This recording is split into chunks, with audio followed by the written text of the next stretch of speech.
नमस्कार मंडळी. तर कशा आहात सर्व. तर आज मी बनवणार आहे खानदेशी पद्धतीने माशाची भाजी आणि फ्राय. तर मग चला इकडे रेसिपीला सुरुवात करूया. इकडे मी 2 ते 3 किलो मासे आणून घेतलेत. पूर्ण बनवायचे नाही आहेत, त्यातले अर्धे मी ठेवून देणार आहे आणि अर्धे जे आहे ते मी आत्ताच त्याला बनवणार आहे. तर इकडे एका साईडला मी माशाचे डोके वगैरे ते साईडला करून घेतलेत. बघू शकता डोके पण इकडे एकदम मस्त त्याने स्वच्छ करून दिले आहेत आणि त्याच्यामुळे आता मला त्याच्यातलं काही साफ करायची गरज नाही आहे. फक्त याला मी आता मॅरिनेट करून ठेवणार आहे. हळद मीठ लावून याला थोडा वेळ आपल्याला मॅरिनेट करून ठेवायचं आहे. मासे धरणातले असल्यामुळे म्हणजे मामाच्याच धरणातले आहेत, तर त्याच्यामुळे त्याला जास्त माहिती आहे की चांगले साफ करून दिलेले आहेत.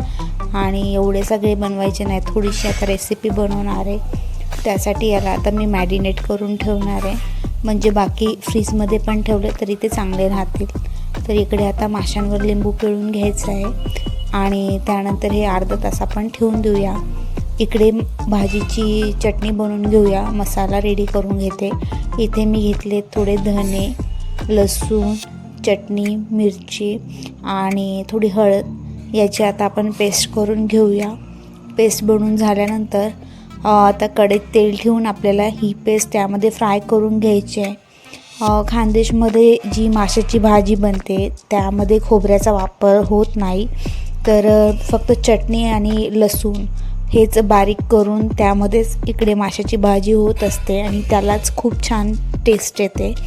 तर जे मी वाटण करून घेतलं आहे लसूण वगैरेचं ते आता मी यामध्ये टाकून याला चांगलं परतून घेणार आहे आणि त्याला तेल येऊस्तोवर आपल्याला चांगलं परतून घ्यायचं आहे. तर बघू शकता इकडे मसाला चांगला फ्राय झालेला आहे. यामध्ये मी ओले लसूण तर टाकलेच आहेत, पण त्यासोबत लसूणची चटणी असते ती पण यामध्ये टाकून घेणार आहे. याच्याने भाजीला खूप चांगला स्वाद येतो. त्यासाठी जी लसूणची चटणी वाटून ठेवलेली असते ती पण थोडी याच्यात टाकून घ्यायची. भाजीची टेस्ट अजून चांगली होते. मसाला चांगला परतून झाल्यानंतर जे आपण माशाचे पीस काढून ठेवलेत भाजी बनवण्यासाठी ते आता एक एक यामध्ये सोडून देऊया आणि आपल्याला भाजीसाठी म्हणजे रस्सासाठी जेवढं पाणी पाहिजे तेवढं गरम करून यामध्ये टाकून द्यायचं आहे आणि भाजी जी आहे ती मंद आचेवर आपल्याला कढू द्यायची आहे.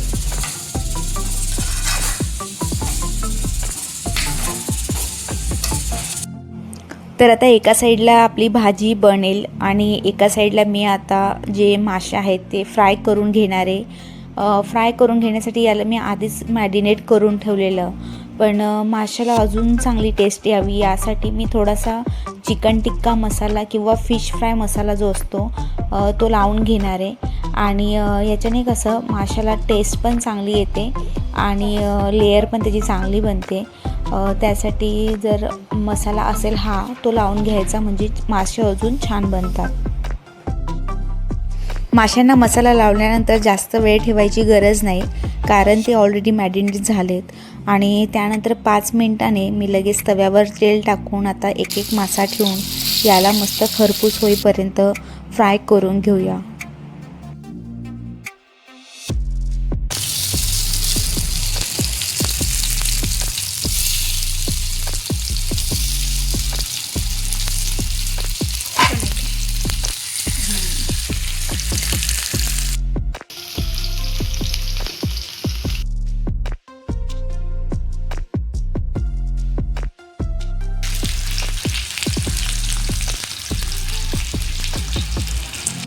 तर एका साईडने आता मासे फ्राय झाल्यानंतर दुसरी साईड पण त्याला चांगली फ्राय करून घेऊया.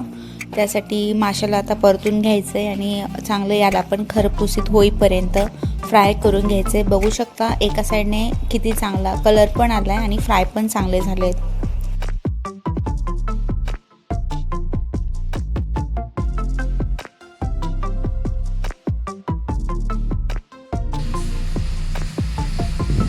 तर बघू शकता एका साईडला आपले मासे पण फ्राय झालेत आणि भाजी पण किती मस्त बनली आहे आणि तिला तरंग पण मस्त आलं आहे.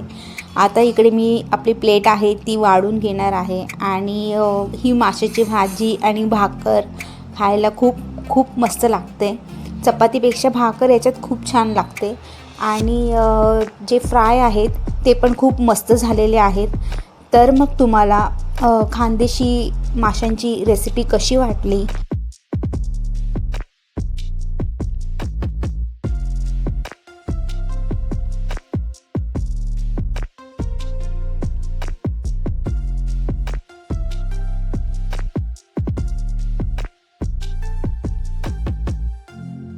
रेसिपी आवडली असेल तर लाईक आणि कमेंट करून नक्की कळवा. चॅनलवर नवीन असाल तर सबस्क्राईब करायला विसरू नका. थँक्यू.